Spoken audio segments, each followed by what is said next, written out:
kemarin sudah dikerjakan? Sudah. Baik, alhamdulillah. Materi pada hari ini yaitu kita membahas mengenai kearifan Nabi Muhammad SAW mewujudkan kedamaian. Kita ada 3 pokok bahasan ya. Yang pertama itu kita membahas tentang bagaimana kondisi masyarakat Mekah sebelum Islam masuk, dan yang kedua yaitu misi Nabi Muhammad SAW berdakwah di Mekah, dan yang ketiga yaitu pola atau strategi yang dilakukan Nabi Muhammad SAW ketika berada di Mekah.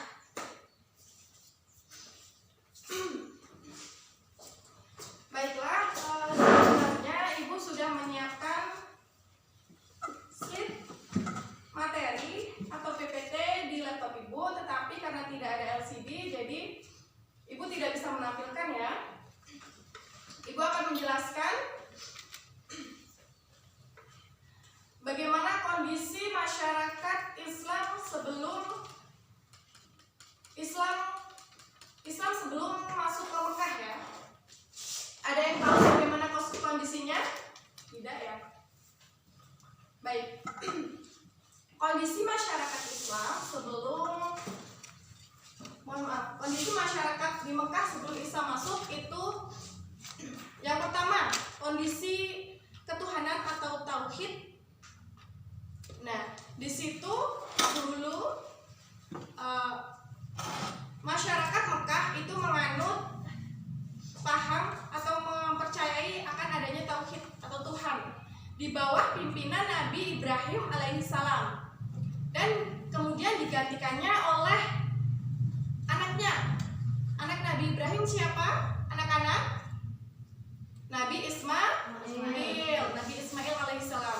Tetapi setelah Nabi Ismail wafat, nah di situ semuanya berubah.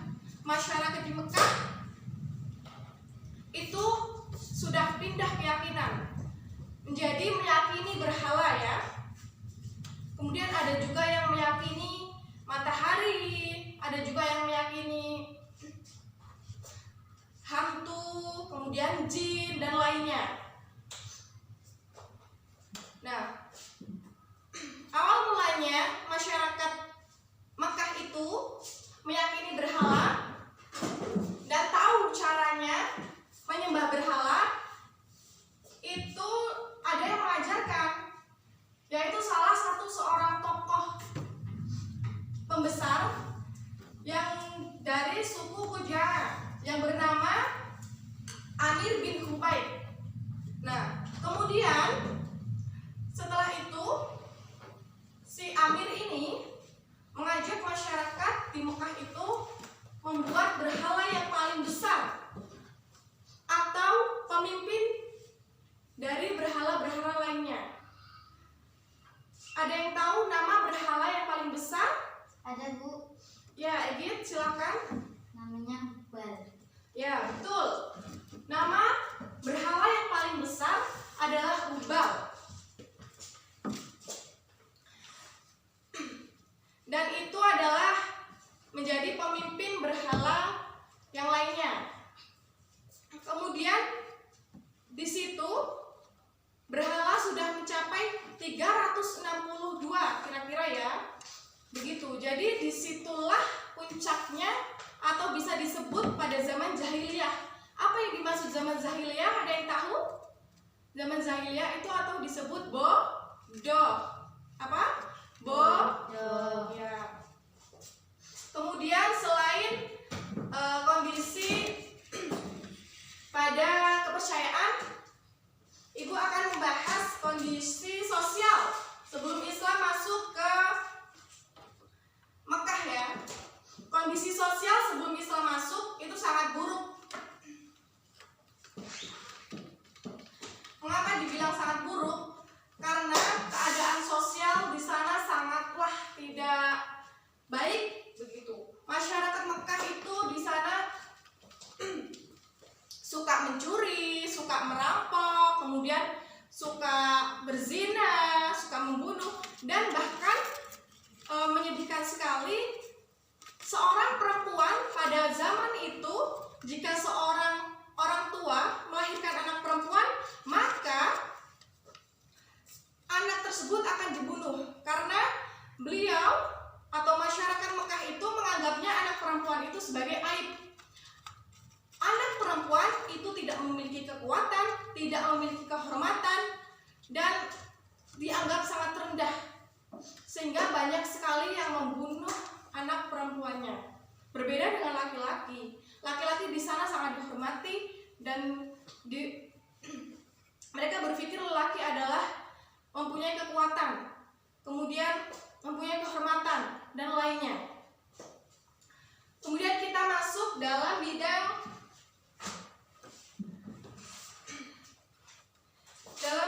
ekonomi ya, anak-anak. Keadaan ekonomi sebelum Islam masuk ke masyarakat Mekah itu di sana sumber pencahariannya itu ada 3 yang paling menonjol ya, yaitu perdagangan, pertanian, dan peternakan. Apa anak-anak? Perdagangan, pertanian, dan peternakan. Ya, bagus. Nah, dalam peternakan itu rata-rata dalam mayoritas itu di Arab Badui. Sedangkan pertanian itu seperti di warga Yaman, Madinah, dan lain-lain. Sedangkan perdagangan itu untuk semua masyarakat. Tetapi apa yang sangat menyedihkan dalam keadaan ekonomi ini, masyarakat Mekah itu sangat menjadikan riba itu sebagai tradisi. Padahal dalam Islam riba itu dilarang. Nah, di sana itu menganggap riba itu sebagai tradisi.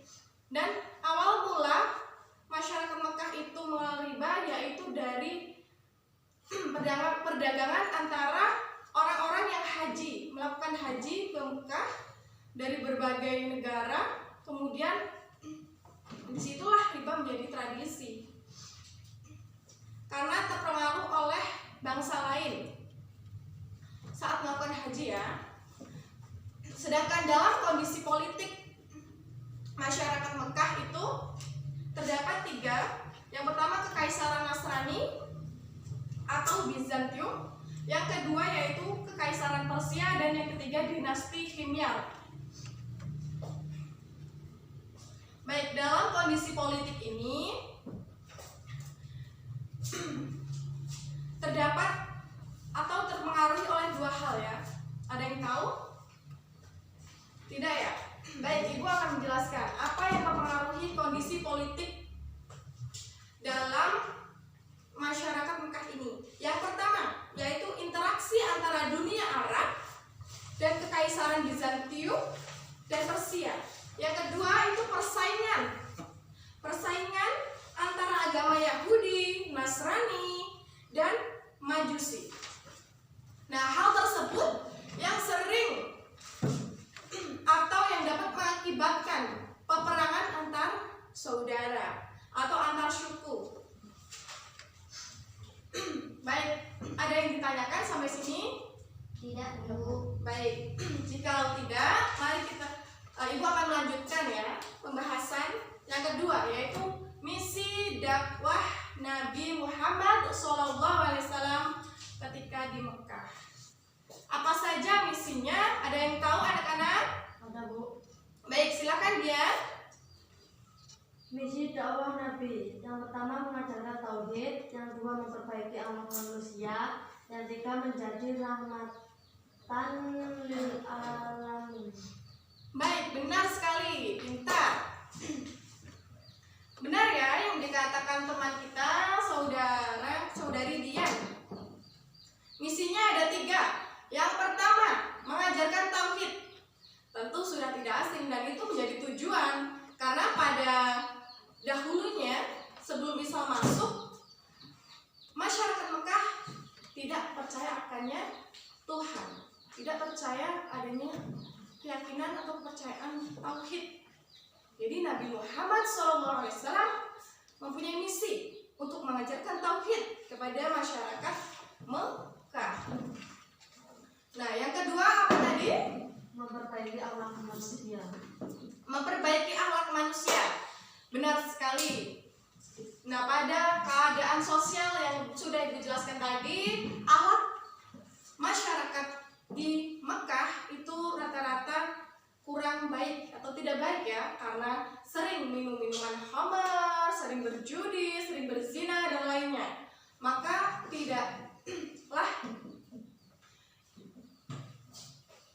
Nabi Muhammad itu sangatlah benar dalam misi ini untuk memperbaiki akhlak manusia, dan juga akhlak itu penting bagi manusia ya.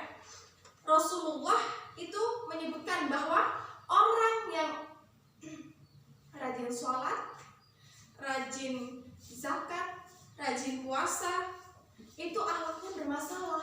Kok bisa bermasalah? Karena akhlaknya itu tidak baik. Jadi kita, walaupun kita rajin sholat, rajin zakat, tetapi kita akhlaknya tidak baik, maka habislah pahala kita sebagai orang yang rajin sholat, orang yang rajin berzakat. Karena itu juga bisa disebut adalah berbuat zolim. Nah, yang ketiga apa tadi? Menjadi rahmatan lil alamin. Ya, benar. Menjadi rahmatan lil alamin. Baik. Untuk apa yang dimaksud rahmatan lil alamin? Ada yang tahu? Tidak ya? Baiklah. Apa itu rahmatan lil alamin? Rahmatan lil alamin itu bisa bermakna rahmat bagi umat manusia atau umat alam semesta, dan juga bisa dimaknai bahwa Rasulullah itu memiliki misi sebagai pemberi kabar gembira ya, dan pengingat untuk seluruh umat yang ada di muka bumi ini, baik itu umat Islam maupun umat yang non-Islam gitu. Kemudian selanjutnya yaitu pola dakwah Nabi Muhammad SAW ketika di Mekah. Ada yang tahu apa saja pola dakwah atau strategi apa saja yang dilakukan oleh Nabi ketika berdakwah di Mekah? Ada Bu. Baik, silakan Edi. Yang pertama dakwah rahasia, yang kedua dakwah jar, yang ketiga perjanjian Aqabah. Baik, pintar. Benar sekali ya teman-teman. Apa yang telah dijawab oleh Egip? Ada 3 pola dakwah yang dilakukan oleh Nabi Muhammad SAW ketika berada di Mekah. Yang pertama yaitu dakwah rahasia atau disebut syiriah. Apa itu syiriah? Bisa dikatakan, bisa diartikan bersembunyi-sembunyi. Mengapa Nabi Muhammad melakukan dakwahnya secara sembunyi-sembunyi? Itu bukan karena Nabi Muhammad takut, tetapi Nabi Muhammad itu khawatir. Karena pada saat itu pengikut Nabi Muhammad itu belum banyak atau masih sedikit. Dan kaum kafir Quraisy itu sangatlah banyak, sehingga Nabi takut bahwasanya nanti pengikutnya akan ditangkap oleh kafir Quraisy atau akan disiksa atau diancam atau mendapatkan ancaman begitu ya. Nah, dalam dakwah bersembunyi-sembunyi ini Nabi Muhammad SAW melakukannya dengan cara pendekatan personal. Apa yang beliau lakukan? Pertama, beliau berdakwah kepada keluarganya, kemudian teman-temannya, kemudian sahabat-sahabatnya. Beliau mengajak untuk memeluk Islam. Nah, kemudian dakwah yang kedua adalah apa anak-anak? Dakwah jar. Nah, apa yang dimaksud dakwah jar? Dakwah jar itu bisa dikatakan dakwah secara terang-terangan. Ya. dakwah jar. Dalam dakwah jar, Nabi Muhammad sudah berani melakukan dakwahnya secara terang-terangan. Apalagi ketika Nabi Muhammad itu mengundang Bani Hashim dan beberapa orang seperti Bani Al-Muthalib, Bani Al-Manaf. Kemudian Nabi menyeru kepada kaumnya untuk menyembah dan berserah diri kepada Allah Subhanahu wa taala. Nah, dalam hal itu seluruh banyak para sahabatnya yang menentang akan perintahnya itu. Tetapi ada salah seorang yang mendukungnya. Siapa orang tersebut? Yaitu Abu Thalib. Nah, Abu Thalib itu tidak masuk Islam, tetapi beliau mendukung Nabi Muhammad dalam dakwahnya dan berjanji untuk melindungi dari gangguan kaum kafir Quraisy. Maka dari itu, Nabi berani untuk menyampaikan wahyu Allah karena sudah melihat ada janji dari Abu Thalib ini yang akan melindunginya. Nah, beliau menyampaikan dan beliau sudah berani. Beliau menyampaikannya berdiri di atas sofa. Menyampaikan, wahai semua orang, kata beliau begitu. Kemudian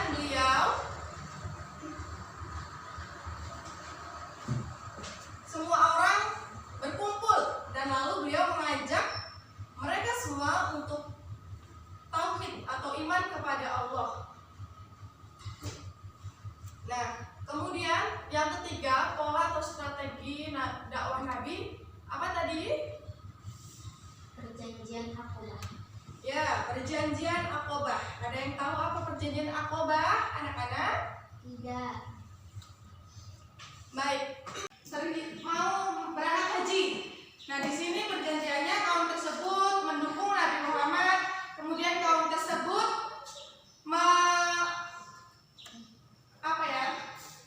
intinya memberikan seluruhnya harta maupun tenaga dan lainnya untuk mendukung dakwahnya Nabi.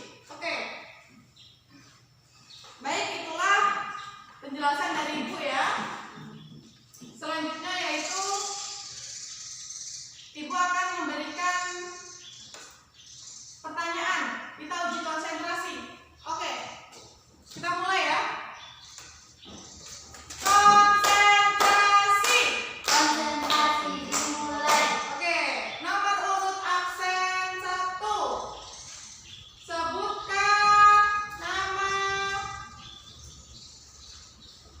Sebutkan kondisi masyarakat Mekah sebelum Islam masuk.